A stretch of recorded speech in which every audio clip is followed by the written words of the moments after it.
boa noite a todos os presentes e aqueles que nos assistem pelas redes sociais.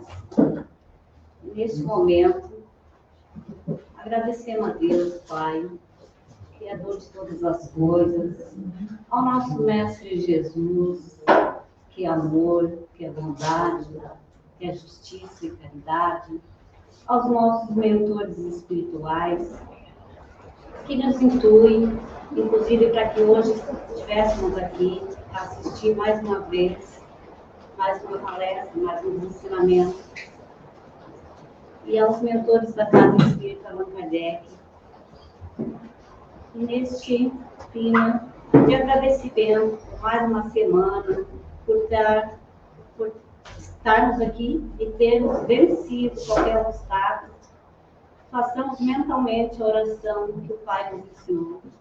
Pai nosso que estás no céu, santificado seja teu nome, venha a nós o teu reino, seja feita a tua vontade, assim na terra como no céu. E o pão nosso de cada dia nos dá hoje. Perdoai as nossas ofensas, assim como perdoamos a quem nos ofende, e por caridade, não nos deixe cair em tentação, livrando-nos do mal. Que assim seja. E agora, para nós refletirmos e abrir o nosso coração e a nossa mente para escutar a colega do Centro Espírita de Araranguá, Tomásia de Souza, que vai fazer uma pergunta. Em que mundo nós vivemos? Tomásia. Boa noite a todos. Boa noite. Eu estou me dando aqui o direito de ficar sentada, porque eu fui no futebol e machuquei o joelho. Então o médico ainda não me autorizou a ficar um tempão de pé. E nem está saindo assim, eu que sou desobediente mesmo. Então, nós vamos falar um pouquinho da nossa evolução espiritual e nos questionando em que mundo nós estamos. É muito bom estar nesse ponto de luz, né? Tenho muito que agradecer aqui ao Feijão o convite feito. Então, em que mundo nós estamos? Muita gente está pensando, eu estou no planeta Terra? Verdade. Mas nós temos um mundo de provas e expiações. Por que o nosso mundo é de provas e expiações? Porque a nossa moral ainda está muito pequena. Se nós tratarmos, observando o moral e o intelectual, existe uma diferença bem grande. Nós deveríamos estar no moral e intelectual paralelo, mas nós não estamos. Um jornalista, já faz uns anos aí, ele fez uma pesquisa entre alguns iniciadores da doutrina espírita. E ele questionou sobre o estado evolutivo do nosso planeta. E ele pediu que comparasse, os habitantes encarnados, que fizesse uma comparação do estado evolutivo do nosso planeta. Se o planeta estava melhor ou estava pior, tendo como base a época do Cristo. Ele usou aquela época do Cristo como referência. E perguntou, então hoje, está melhor ou está pior o nosso planeta? Na época, ele teve muitas respostas, a grande maioria. Eles disseram que o nosso planeta estava muito pior. Comparando a época do Cristo, eles falaram isso. Então, só para balizar o nosso entendimento dessa questão, no Evangelho, quase que tudo que eu tenho aqui é do Evangelho. O Evangelho segundo o Espiritismo, lá no capítulo 3, ele traz um título assim: há muitas moradas na casa de meu Pai. Então, com isso, o que ele faz? Ele nos revela a escala dos mundos habitados. Encontrando-se a Terra está saindo do segundo para o terceiro degrau de evolução. Porque ainda somos provas e expiações, mas caminhando para o próximo degrau, que é o mundo de regeneração. E para o alcance desse estágio do mundo de regeneração, para essa evolução planetária, os espíritos compatíveis, né, com a situação, regeneração e evolução. E aí, perguntando a nós mesmos, o que é essa evolução, o que é essa transição planetária passando para um terceiro? É como se nós estivéssemos numa escola. A transição planetária é um acontecimento, não é um acontecimento pontual. Ela é um evento grandioso, envolve toda a nossa galáxia. Segundo nos informam os espíritos que estão aqui para nos ajudar, essa transição dura em torno de 300 anos. Então, não há uma data exata, uma data fixa, para que a gente saiba quando é que passou para a regeneração. Mas, ele diz assim, a mudança é muito suave. No Evangelho, também segundo o Espiritismo, no capítulo 11, no item 13, ele nos orienta. Olhem bem, a Terra ainda recebe espíritos bastante arraigados no mal. Esses espíritos estão recebendo a última oportunidade de mudança, de melhora. Eles receberam a última oportunidade. E se eles não tiveram sucesso, se eles não se melhoraram, isso vai resultar no quê? Numa mudança de habitat planetário. Ou seja, a transferência desses espíritos para planetas menos evoluídos e compatíveis com a respectiva necessidade da mudança. A Terra, o nosso planeta Terra, também teve um momento de absorver tais espíritos egressos. E quando esses habitantes de um planeta chamado Capela enviou os habitantes, e antes de eu continuar, eu até sugiro que existe um livrinho aí que é Exilados de Capela, que aproveitem até a oportunidade para ler esse livrinho. Quando esses espíritos chamados de Capela enviou esses habitantes em condições evolutivas inferior. Então, e esses, por sua vez, eles vieram nos ajudar. Alavancaram a nossa ciência, alavancaram a nossa filosofia. Então, eles estavam num planeta e vieram para outro. E isso vai acontecer se nós temos todas as oportunidades e não estamos aproveitando. Por esse processo de migração planetária, se revela, se observa mais uma vez a bondade divina, deixando sempre nas nossas mãos o momento do reencontro com aquela verdade universal. Por maiores que sejam os nossos sofrimentos, as nossas dores causadas pelas nossas inconsequências, a decisão de voltar às nossas ações para o bem é sempre de cada um. Por mais que eu passe por vários problemas, eu tenho o direito, sim, de me melhorar. Então, sabemos que a bondade divina é muito grande. Ela dá essa chance para que a gente retorne a deixar de lado aquelas nossas inconsequências, aquelas coisas erradas, e voltar a fazer ações para o bem. Mas isso é muito íntimo, ele diz. Porque eu posso perguntar ou falar para essa senhora aqui da frente como é que ela deve agir. Mas ela vai agir se ela quiser. A vontade íntima é dela, certo?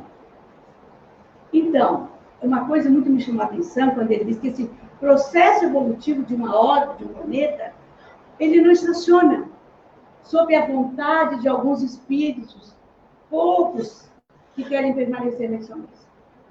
Então, tem aqueles que não querem melhorar, são poucos.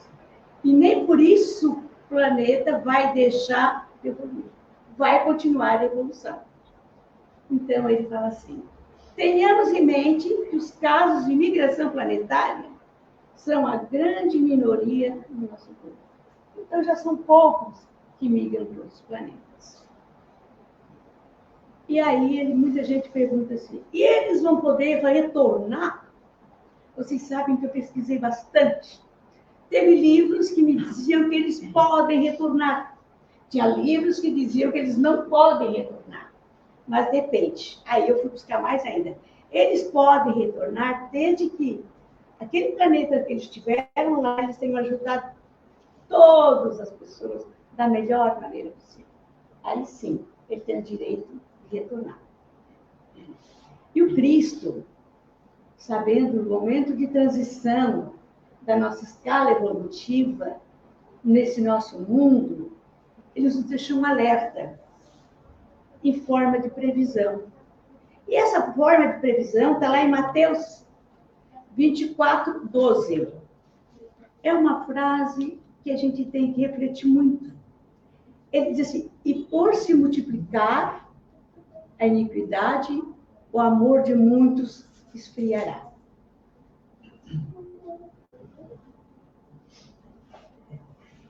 O que ele quis dizer isso? Meus irmãos, como reagir diante de situações horrorosas que acontecem no nosso dia a dia, no cotidiano, para que não percamos aquela vontade de ajuda, para que não entramos no pessimismo? Como que nós vamos reagir diante dessas iniquidades? Porque se nós deixarmos o barco e a deriva, vamos esfriar aquele nosso amor, aquele nosso sentimento. Ele diz assim, a resposta é muito pequena, mas é muito difícil. Mas é possível. A fé, a indulgência e a oração. É bastante difícil a definição de fé. Porque se eu perguntar para essa senhora, ela vai me dizer o que é fé para ela. Cada um tem uma maneira de pensar o que é fé. Vocês sabem que eu fazia parte de um grupo espírita. Eu fiquei 15 anos na luta de caridade. Eu fazia parte de um grupo espírita que a gente era um grupo grande. E a gente estudava o ESD na época. E a gente foi dar uma aulinha aquele dia. E era a misericórdia divina. Eu lembro que ele trazia uma pergunta, o que é certo e inferno. E aí tinha um quadro, eu dividi o quadro com a minha colega e perguntamos o que é céu e inferno. Pessoal, o que é céu? Pois não saiu uma resposta. Nenhuma. Ninguém, por mais utópico que fosse céu, que é utópico, mas diga o que é céu para ti. O que é inferno? Nossa, eu enchi o lado do céu e o lado do inferno. Então, isso é para a gente observar o quanto nós olhamos para o lado negativo. Enquanto nós temos bem mais coisas boas do que ruins. Então, vamos lá. Se é tão difícil essa definição de fé, assim como foi lá, porque cada um tem uma maneira disso, né? Normalmente, cada um traz a sua própria concepção. Em Hebreus 11:1, temos uma definição bem aplicável para o nosso assunto. Achei engraçado até. A fé é a certeza daquilo que não se vê. Ter a certeza ou a fé de que, apesar das nossas dificuldades diárias, mesmo com tantos fatos dignos de lástima que nós vemos todo dia, o bem vai triunfar. Não tenho dúvida. Vamos voltar sempre para o lado bom. O bem vai triunfar. E a certeza daquilo que não se vê, olhe bem, a fé é uma coisa que não se vê. Mas pelo fato de não vermos, não dá o direito de eu ficar esperando a banda passar. Não, eu não estou vendo, mas ele chama bastante atenção. Nós não podemos simplesmente nos conformar. A nossa resposta tem que atrair ação para o bem. Ação para o bem. Quer dizer, aquela certeza e aquela fé se demonstra através da ação. Porque se eu ficar de braço cruzado, a passividade não vai levar a nada. Bem, vai levar ao contrário. As coisas ruins, tem 50 folhas aqui, tá? Mas eu chego até 7 meses. Outra virtude que se faz muito necessária atualmente é a indulgência. O que é indulgência? Meus irmãos, o Cristo muito nos ensinou sobre a indulgência. O Cristo, Espírito puro, apenas ele se afinizava com as nossas virtudes e sabia que trabalhando as nossas raras virtudes, as nossas dificuldades naturalmente desapareceriam.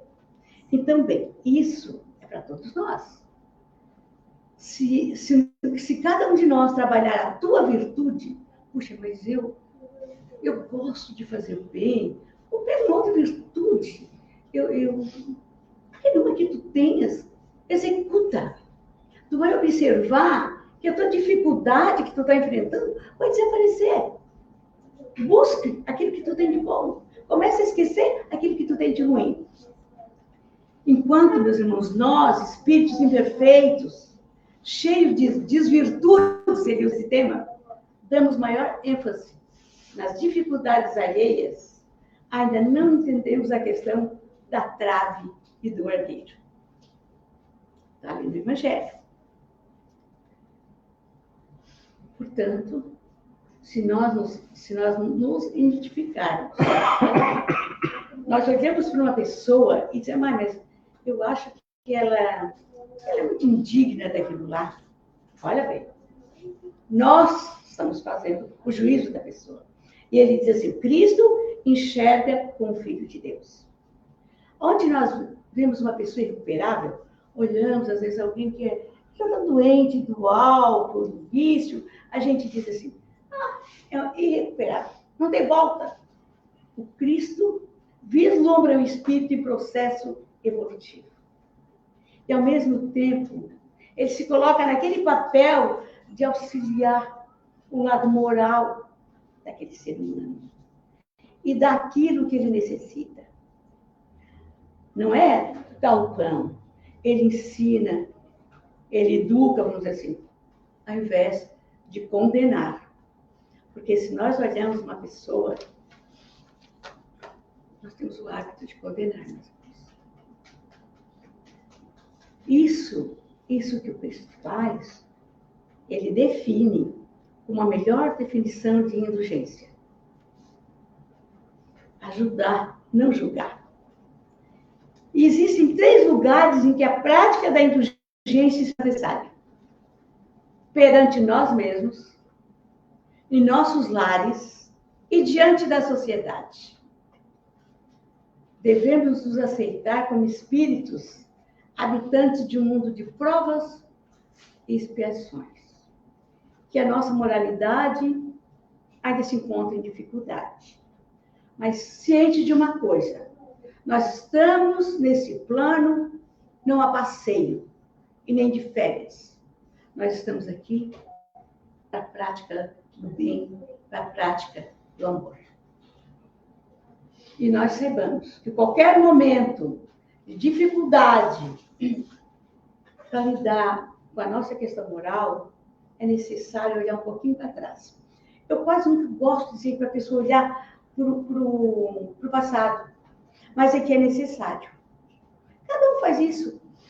Pare, pense espiritualmente. Olhe para o seu passado. Hoje eu estou melhor? Ou estou pior que alguns anos atrás? Responde para si mesmo. Aí ele diz assim, com certeza estamos bem melhor, mas ainda temos que ascender nas sendas as nossas virtudes. Buscar essas virtudes.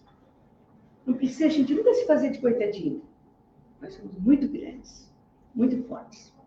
Então, e a importância da prática da indulgência no lar inicia quando nós nos conscientizamos de que as pessoas que lá convivem conosco não estão lá por acaso. Ninguém bateu na porta errada, ninguém é filho errado, porque às vezes alguém diz, nossa, aquela família tem um que é ovelha negra. Tanto que incomoda, não era era para vir naquela família e todos daquela família não devem virar as costas. É aquele que está precisando de ajuda, por pior que ele seja. É ele que precisa da nossa ajuda.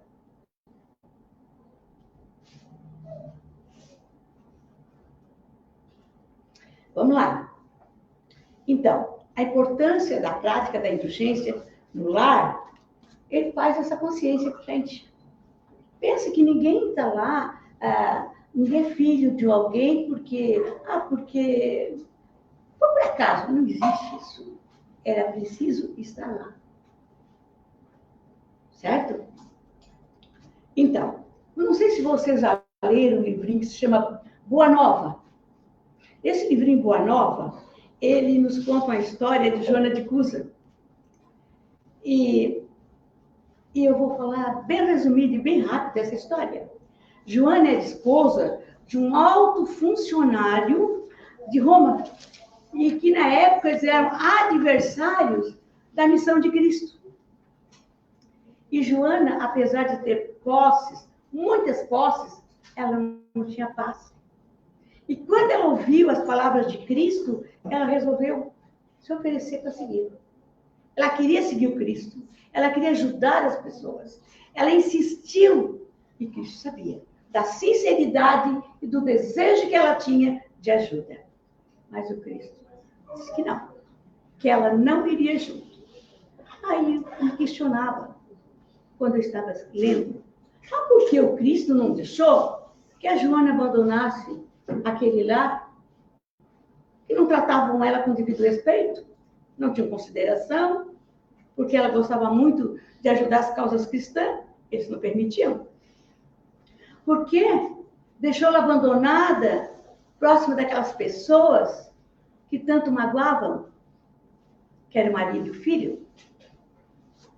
Meus irmãos, a resposta é muito simples, e nós já sabemos. O que é mais difícil para eu perguntar para vocês? Aí cada um, se quiser responder, até pode.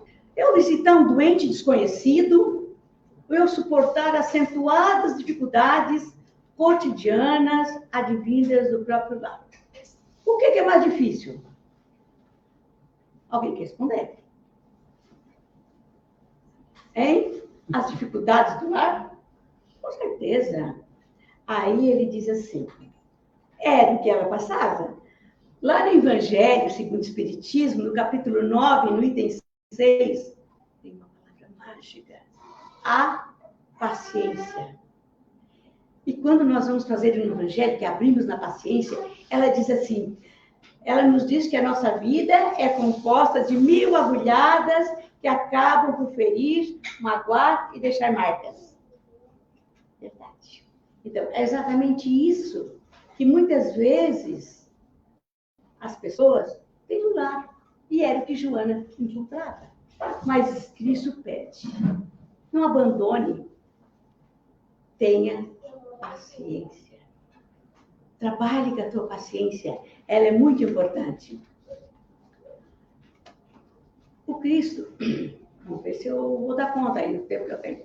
O Cristo mandou que ela regressasse, aprendesse a amar aqueles que causavam dificuldades, que causavam embaraços para ela. Eu vou pular um pouquinho. A teoria do Cristo, meus irmãos, é relativamente simples. As dificuldades humanas se encontram no nosso espírito. E é apenas contrariando as nossas más tendências. E quais são elas? O orgulho, a vaidade, o egoísmo, a inveja. Aí sim. Vamos estar abrindo espaço em nossas almas para as nossas virtudes. E aquelas pessoas que conosco convivem, eu achei essa palavra muito interessante. São os nossos atalhos evolutivos. Olha para pensar, os nossos atalhos evolutivos, aqueles que convivem conosco, achei muito interessante. E um bom convívio com as mesmas nos trará certamente bons frutos durante e após a vida terrena. Aqui eu botei uma sugestão, que eu não vou dar a vocês, porque não dá tempo. E por último, nesses dias difíceis, a indulgência perante a sociedade se faz imprescindível. Isso é tão verdadeiro. Quando vemos uma notícia, seja uma tragédia natural ou humana, nós temos duas escolhas. Ou fazemos parte do problema, ou da solução. Podemos fazer parte do problema. E, na maioria das vezes, nós temos questão de fazer parte do problema. Passou na televisão lá que fulano matou fulano. Nós já começamos a julgar, já deu uma... Ok? Olha bem. Podemos fazer parte do problema fomentando o ódio, nutrindo a desesperança em nós mesmos, emitindo julgamento, e nós temos isso, lançamos pensamentos negativos, e por isso nós estamos baixando a nossa frequência vibratória. E vamos sempre aumentando aquele estável lastimável do problema. E que não precisava. Nós nunca podemos esquecer que pensamento é energia. Cuidado. Ainda podemos orar por aqueles que sofrem, aí nós já estamos mudando. Aí nós já estamos achando a solução. Orando por aqueles que sofrem, que são vítimas ou algozes, não importa. Somos todos filhos do mesmo Deus, renovando assim a esperança e nunca permitindo o esfriamento da nossa fé. A terra já possui bastante iniquidade. Façamos parte da solução, contrariando aquelas más tendências. Vamos fazer como aquele barco, que quando ele encontra uma tempestade, o que ele faz? Ele vai de encontro com a tempestade? Não. Ele pega uma direção e vai de encontro com uma calmaria. Então vamos fazer a mesma coisa. O Cristo sempre nos deixou uma mensagem de esperança. E dessa vez não foi diferente. Lá em Mateus 24, 21 temos: aflição como nunca houve, e nem há de haver.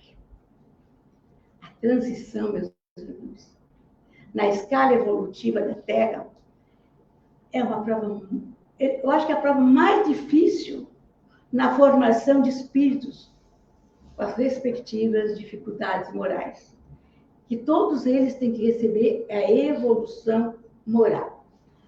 E, como nós estamos no planeta,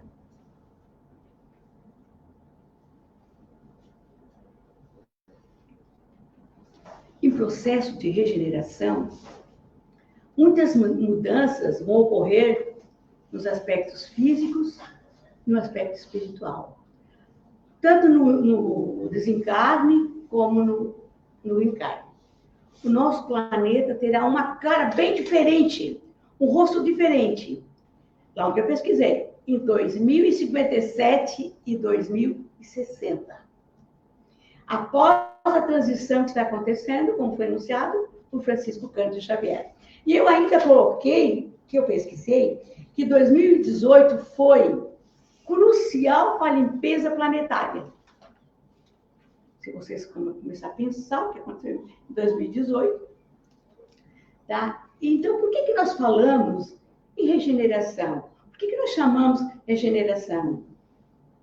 É mutação da realidade dos mundos que sai de protótipos materiais para condições espirituais.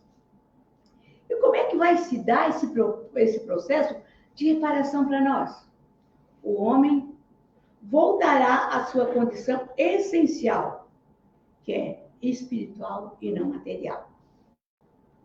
O processo de regeneração vai afetar, primeiro, o raciocínio e a razão. Uma vez que o ser humano vai se ligar mais aos sentimentos. O planeta vai evoluir e sair da condição de expiação, porque na condição de expiação ainda predomina, ainda reina o mal, vamos dizer assim, a ignorância, o egoísmo, a violência. São aspectos que vão demonstrar um mundo inferior. E o planeta, então, está passando vagarosamente por essa condição de regeneração. Então, todo processo é baseado no bem para gerar harmonia, que são as características da expressão de Deus em nossas vidas. Estou pulando igual o sapinho. E para terminar mesmo, para que realmente aconteça, para que a gente saia das provas, expiações, para que a gente entre nesse mundo maravilhoso da regeneração. Muitos que estão aqui, com certeza, podem entrar, né? Vai depender. Eu vou reencarnar, eu vou voltar, para entrar nesse mundo aí, né? Depende apenas de nós. Para abreviar essa fase. O que eu tenho que fazer? Amar, amar, amar. Então, amando aqueles que nos causam dificuldades, aqueles que nos causam embaraços, e certos daquilo que ainda não se vê. Certos da fé. E gravem bem o que eu vou dizer para vocês agora. O amanhã, o nosso amanhã, nasce do hoje. O hoje que nós estamos vivendo, nasceu do ontem. Então, meus irmãos, muito obrigada a todos. Muita paz, muita harmonia, muito amor no coração. Que todos tenham uma próxima semana muito.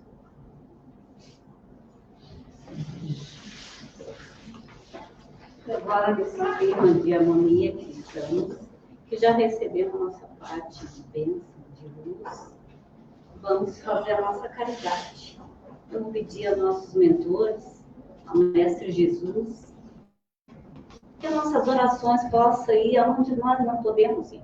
Que ela chegue onde estão os aflitos, os abandonados, nas casas onde há desarmonia, onde há sofredores, nos hospitais, nas ruas, onde o abandono, a fome, o desemprego, o desespero. Vamos até os presídios, onde nossos irmãos estão lá, pagando por suas penas, e também nos lares de idosos, onde muitas vezes sintam-se revoltados por estar lá abandonados, no último momento da vida deles, onde precisavam de mais carinho, e muitas vezes não têm.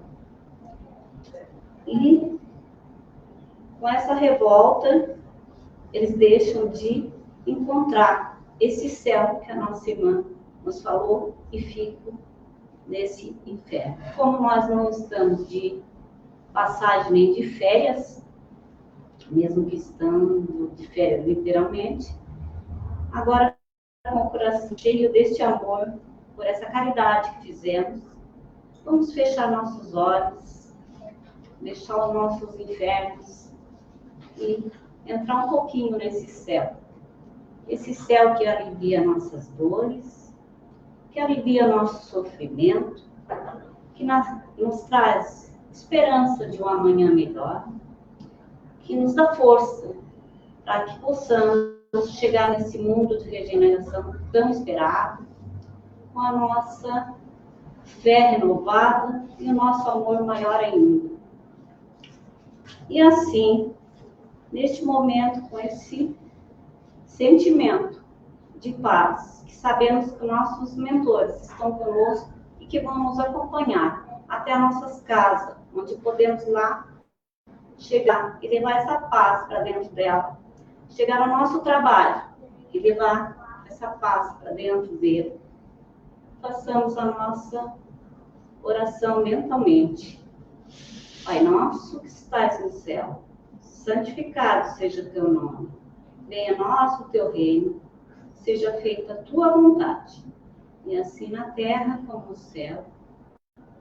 O nosso de cada dia nos dá hoje. Perdoai nossas ofensas, assim como perdoamos aqueles que nos ofendem. E por caridade, não nos deixe cair em tentação, livrando-nos do mal, e que assim seja. Que a paz e a sabedoria do nosso Mestre Jesus nos acompanhe por essa semana, por todos os dias da nossa vida. Que assim seja.